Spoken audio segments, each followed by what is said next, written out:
Hello everyone. आप सबका मेरे चैनल पे स्वागत है। मैं जितेंद्र कुमार सक्सेना एक बार फिर से आपका चैनल पे स्वागत करता हूं। और आज हम करने वाले हैं 20 मार्च 2022 की जो करंट अफेयर्स हैं, इन सबको एक बार देखने वाले हैं कि क्या क्या एग्जाम्स के प्रोस्पेक्टस से आपके लिए इम्पोर्टेंट है। एक बार इसको दोबारा से सारा रिवाइज करते हुए चलेंगे। तो सबसे पहले आप जो पॉइंट है हमारा, तेलंगाना। जो आपको पता है, तेलंगाना जो राज्य है, इसने भारत का पहला ऐसा राज्य बन गया है। देखिए, ये बात को समझने की कोशिश करना। भारत का ऐसा पहला राज्य बन गया है।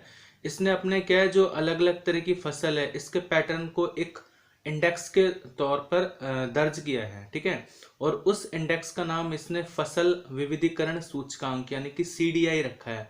अब सीडीआई का मतलब क्रॉप डाइवर्सिफिकेशन इंडेक्स है, एक तो आपको ये याद रखना है। इसके बाद पहला ऐसा राज्य बना है जिसने अपनी फसल के लिए एक इंडेक्स रखा है, सीडीआई बनाया है। ठीक है। इसके बाद यहाँ की जो राजधानी की बात करें, तेलंगाना की राजधानी, तो वो हैदराबाद है, ये आपको याद रखनी है। यहाँ के राज्यपाल तमिलिसाई सौंदरराजन है। और यहाँ के अगर सीएम की बात करें तो के चंद्रशेखर राव है। इसके बाद तेलंगाना, आपको पता है कि इसकी जो स्थापना है वो 2014 में हुई थी। इसके बाद आपका अगला पॉइंट है, अभी हाल ही में विशाखापट्टनम रेलवे स्टेशन, विशाखापट्टनम जो है वो आंध्र प्रदेश के अंदर है, आपको पता है। भारत सरकार की एक राष्ट्र एक उत्पाद योजना को लागू करने वाला ईस्ट कोस्ट रेलवे स्टेशन का पहला रेलवे स्टेशन बन गया है। ये आपको ध्यान रखना है, पहला रेलवे स्टेशन बना है ईस्ट कोस्ट रेलवे का। ठीक है। एक राष्ट्र एक उत्पाद योजना को लागू करने वाला। और इसकी जो अवधारणा रखी गई है वो इसी बजट सत्र में 2022-23 में वन नेशन वन प्रोडक्ट अवधारणा के अंतर्गत रखी गई है। अब अगर आंध्र प्रदेश के सीएम की बात करें तो वाई एस जगन मोहन रेड्डी यहाँ के सीएम है।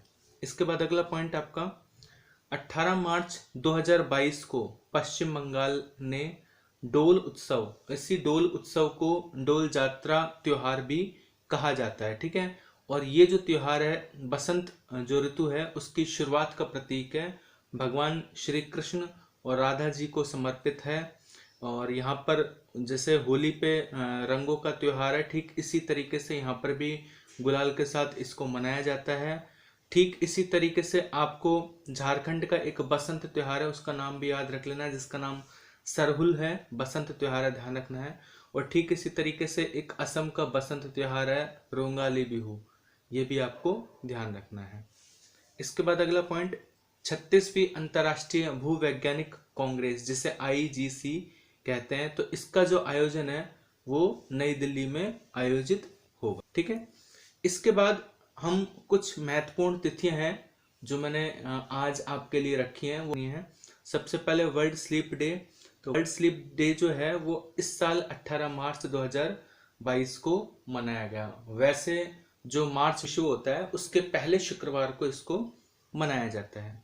उसके बाद भारत का आयुध निर्माण दिवस, ये भी अभी 18 मार्च को ही मनाया गया। इसके बाद अंतर्राष्ट्रीय प्रसन्नता दिवस, ये 20 मार्च 2022 को मनाया गया। ठीक है। इसके बाद एक हैप्पीनेस इंडेक्स और है जिसके बारे में आपने सुना होगा। तो फिनलैंड जो है वो लगातार 5वीं बार इसमें प्रथम स्थान प्राप्त किया है। ठीक है। अगला पॉइंट आपका,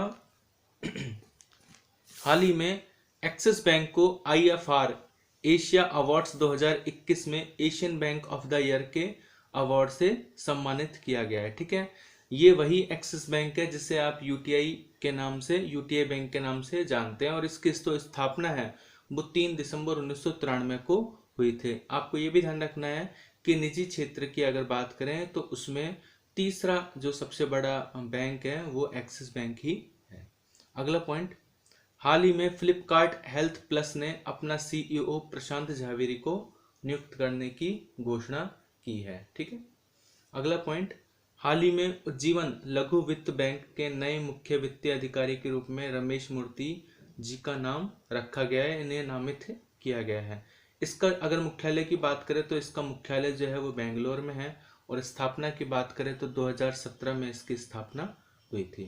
और आज का हमारा जो लास्ट पॉइंट है कि अभी हाल ही में कर्नाटक राज्य सरकार ने अपनी जो भूमि अभिलेख हैं इन तक अपनी आसान पहुंच सुनिश्चित करने के लिए एक ऐप को विकसित किया गया है और इस ऐप का नाम दिशांक रखा गया है। तो आपसे पेपर में डायरेक्ट पूछा जा सकता है कि कर्नाटक राज्य सरकार ने जो भूमि अभिलेख है इसके लिए एक ऐप तैयार किया, उसका नाम क्या है? तो आपका नाम ध्यान रखना है इसका नाम दिशांक है।